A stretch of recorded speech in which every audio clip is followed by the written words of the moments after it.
With profound, humble gratitude and love to all venerated enlightened masters, we bow to the Almighty in soulful gratefulness for gifting us with their holy blessed presence. May all beings be awakened by their divine grace. Part 1 of 4.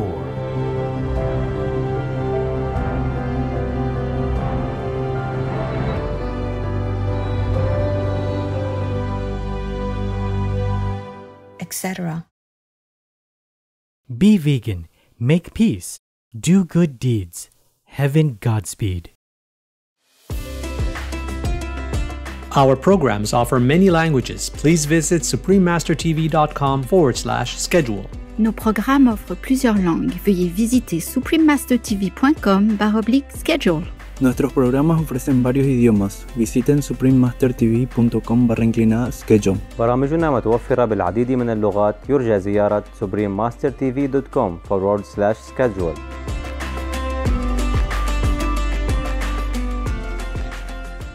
Does everybody know how GMOs work? So what happens if you take a gene of this fish and put it in the tomato? They sell them in a supermarket. They call them tomatoes. Please stay with us to enjoy this illuminating congress. Vegan side effect? Never felt such clarity.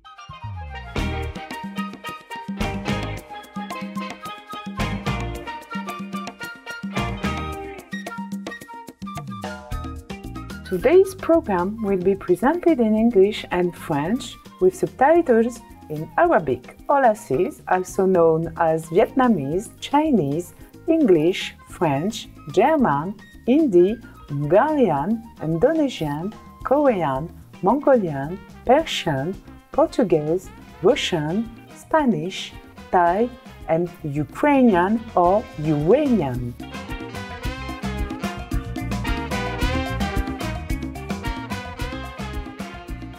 Après avoir dégusté un délicieux repas végétalien dans un restaurant haïtien, essayez de les impressionner en disant « merci » ou « merci » en créole haïtien. Je m'appelle Samantha. Les Haïtiens qui aiment s'amuser vous invitent à devenir végétalien si vous ne l'avez pas encore fait.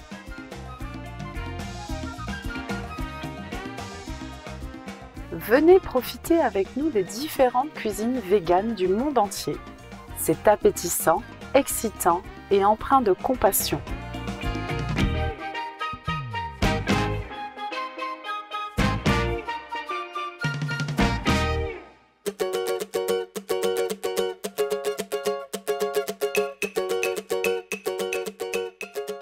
La République d'Haïti se niche entre les eaux cristallines de la mer des Antilles et l'océan Atlantique. C'est un pays tropical situé sur le tiers occidental de l'île d'Hispaniola. Avec un nom qui signifie le pays des hautes montagnes, Haïti est doté d'une beauté naturelle à couper le souffle. Ces hautes montagnes sont complétées par des plages de sable blanc ainsi que par des collines, des rivières, des ruisseaux et des cascades.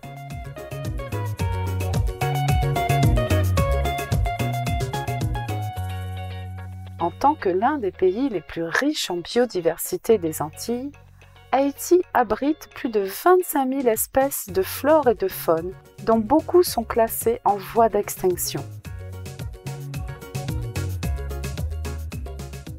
Pour protéger leur précieux habitat, le Haiti National Trust a été constitué et a aidé à créer la première réserve naturelle privée du pays.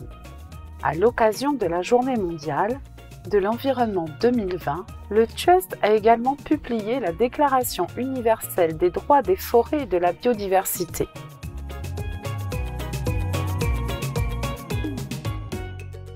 Elle stipule que toutes les forêts et les vies qui s'y trouvent ont le droit au respect et à la protection des êtres humains et des organisations internationales. Influencés par les anciennes cultures taïno, françaises et africaines, les Haïtiens pleins d'entrain expriment leur identité à travers la danse, la musique et l'art.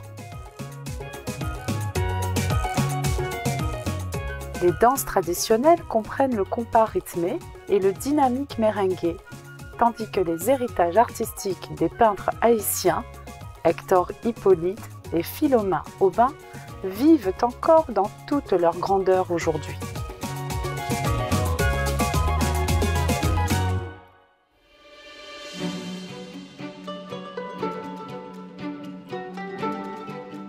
En décembre 2010, le tout premier congrès végétarien du Moyen-Orient a eu lieu au Centre international d'exposition de Dubaï. Le public fut invité à s'engager dans une exploration interactive du mode de vie végé. Organisé par le groupe végé du Moyen-Orient MEVEG, soutenu par l'exposition 2010 des produits biologiques et naturels du Moyen-Orient, est approuvé par l'autorité de la santé du Dubaï aux Émirats arabes unis. L'événement proposa 2 jours de séminaires, d'ateliers, d'émissions, de télévision et d'échanges vidéo avec des experts du monde entier, ainsi que de la cuisine végé revitalisante.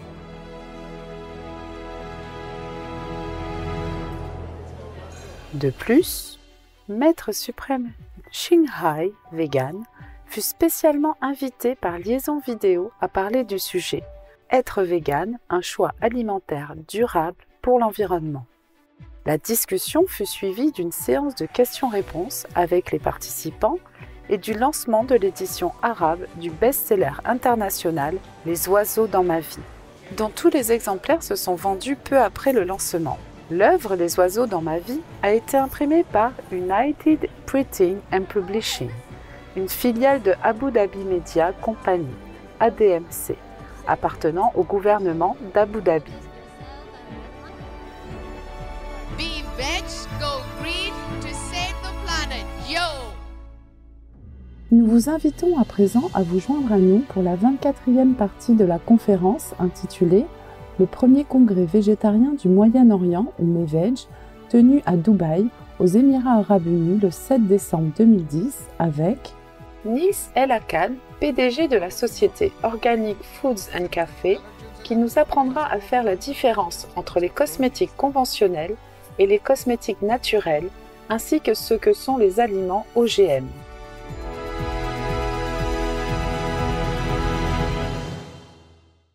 So we have wonderful Nils here who will be sharing with us a lot of information about natural cosmetics and, well, he'll tell you himself. So let's welcome Nils on the stage as well. Ladies and gentlemen, please. A little bit of information about Nils El Akkad, born in North Germany but raised in the UAE. Nils' mother had fallen ill when he was 15 years old. And she passed away after a long battle with cancer in Nils' last year of university. And Nils' father was taken by shock and underwent bypass surgery and remained in Europe for 18 months. It was his mother who had exposed him to the wrongs of the food industry when he was younger and had planted the seeds of raw food, organic food, and healthier living, which she had studied in the last years of her life. In the late 1990s, Nils himself fell in after several years of struggling. A homeopath cured what every other doctor could not find. He was poisoned by the very food he ate. This was a big enlightenment. He went back home to try to change the industry and try to get organic food to UAE. But he knew that the food retail was not about nutrition, but it was about money, commercialism.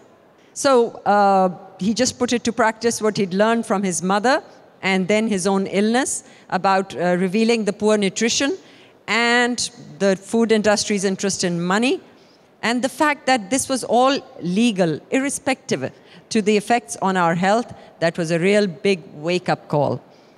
So this all culminated in a day where he could no longer go on watching, so he took the decision to open Organic Foods and Cafe with the aim to make a difference by providing a healthy option. And it's the largest organic store in the world, and the first franchise of Organic Foods and Cafe is now being opened in Bahrain as well. A big round of applause for Nils as he starts. Okay, hi everyone. I'm just going to run through a couple of slides. I actually hold the talk a little bit differently than most people. I'm not interested in my presentation. I've seen it many times. I'm interested in whatever questions you have. So if you do have a question, asked me, and I'd rather answer that than go through my presentation. I will go through this quickly. I've been asked to talk about cosmetics first. And actually, this is the question I always say when we talk about cosmetics. Does anybody know where does the cream go you put on your skin? Slightly wrong. Who knows where the cream goes? If you put a suntan lotion on your skin, where does it end? In your bloodstream. Exactly. So you put a suntan lotion in your bloodstream. You put a shampoo on your scalp. You use toothpaste and it ends in your bloodstream. What stops it from getting into the bloodstream? What decides between putting it on your skin to going into your bloodstream, which of that cream I want in my bloodstream and which I don't? Well, I'll answer that for you, nothing. So you have all these things. See what's written out here? I just picked a shampoo at the supermarket, and all these things were in there. Sodium benzoate, by the way, is a preservative, a carcinogen, like potassium sorbate. It's legal, though. It's absolutely legal to put sunscreen as well on your skin with titanium dioxide and to get cancer from it. It's legal to get that cancer. So whatever you put on your skin ends in your bloodstream.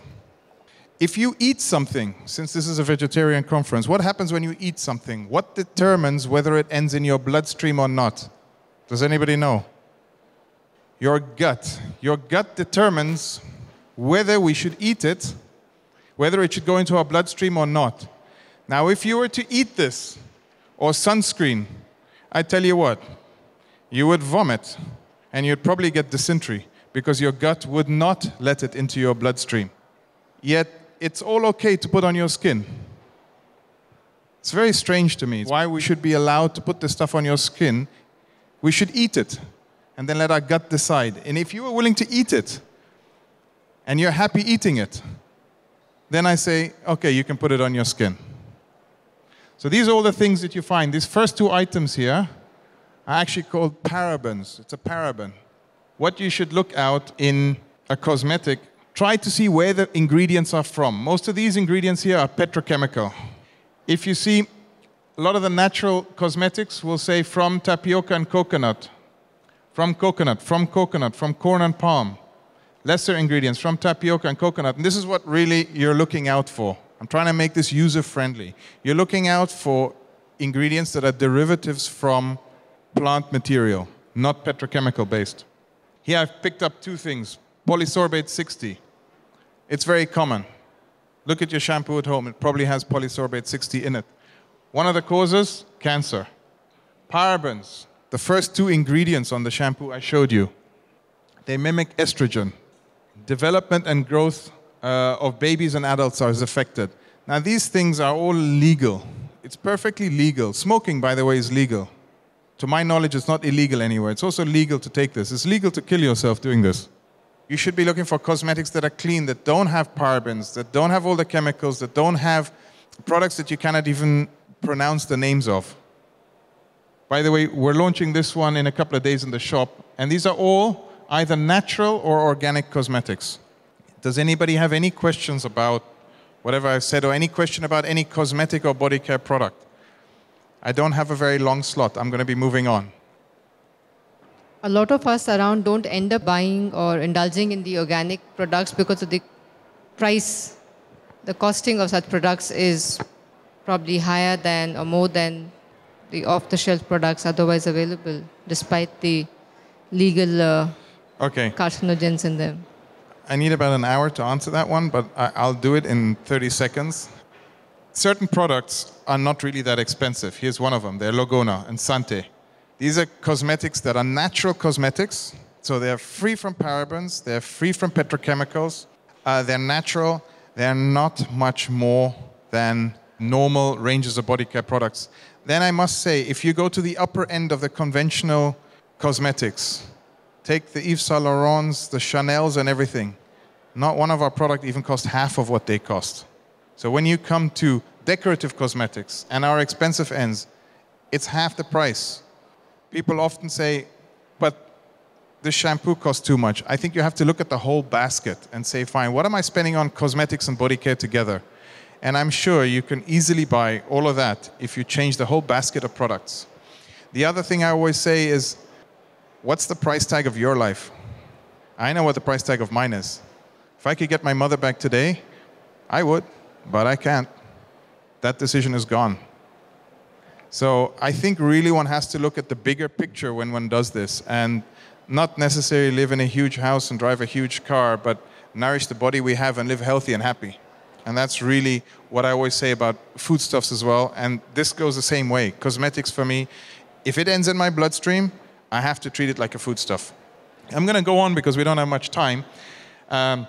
Here's a little chart showing what a particular company, this is Aiken. Niall, sorry to interrupt. There's a lady here who wants a question for you. Oh, shoot. يعني if I eat any of these brands, I will not vomit? You know, you won't. If you eat most of the Dr. Hauschka ones, you probably won't vomit. You wouldn't vomit and you wouldn't get diarrhea. But if you eat the horrific ones, yes, you would vomit and you would get diarrhea. Actually, to answer that, my son ate a pot of my wife's face cream last week and he didn't vomit. That was a trial. Do you use sodium benzoate as a preservative in this? Sorry? The sodium benzoate or something as a preservative for your cream? Sodium benzoate? Yeah, in conventional cosmetics, yes. In organic cosmetics, you're not allowed to use it. Okay. So you can't use sodium benzoate, you can't use potassium sorbate. You have to think of other more ingenious ways to preserve. So here's a table, and I can give you this table, I've got them at the back, showing that what the function of something is, what this particular company uses, and what other companies use and why. So this is a little bit helpful. I can give you these sheets. I'll leave them at the back. You can pick them up, and then you can then, when you go home and see your shampoo and have a look and say, oh, this has got this stuff in. I really don't want this stuff. So picking your cosmetics made simple. The next bit I want to talk about is GMOs, really quick as well. Genetically modified organisms came on the world in a big way about 30 years ago. Before that, they were in the lab, they were in the infancy. The promises they gave us was to feed the world, to grow crops in marginal soils, and to increase yields. This is what was told to us so that we would feel good about GMOs. Now we feel very good. We're going to feed all these starving people. We're going to grow this crop in sandy soils which have no rain. We're going to have all this great yield of production. 30 years on, I didn't notice less people starving. I still have yet to see a GMO crop being grown in a marginal soil.